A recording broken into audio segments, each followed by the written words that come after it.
turn your income abroad into retirement assets. If you're working abroad, you're an OFW, para sa itong message na to. You left your home, your family, your comfort to build a better future. But here's the real question. Are you actually building that future? Meron ba talagang pinupuntahan yan? Let me be clear. OFWs are some of the most hardworking and resilient people I know. Tama. Talagang napakasipag natin. We sacrifice for our families. You earn in stronger currencies. You send money home. You support your family. Kaya lang, income alone doesn't guarantee long-term security. Ito yung mga na-observe ko.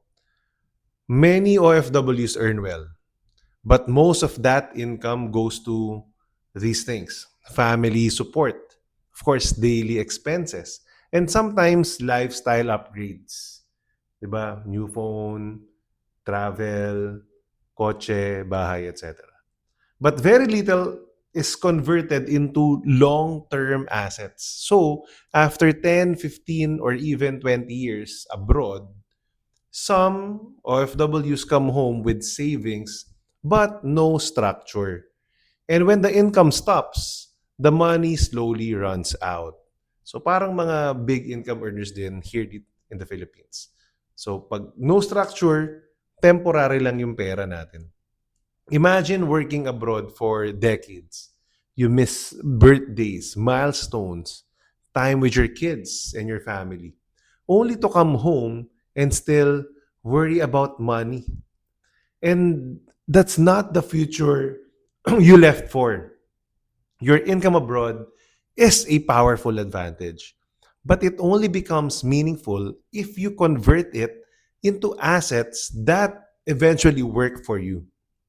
So the goal is simple: turn your temporary income into permanent financial security. So your income should be converted into assets that those assets will buy you freedom. Smart OFWs do these three things.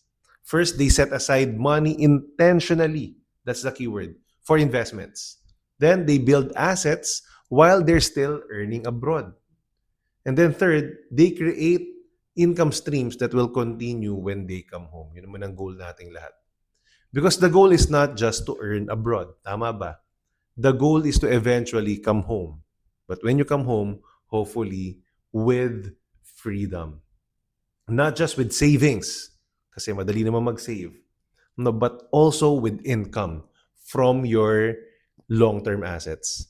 So if you're an OFW and you're not sure where you stand, I created something simple for you. It's called the Retire Scorecard.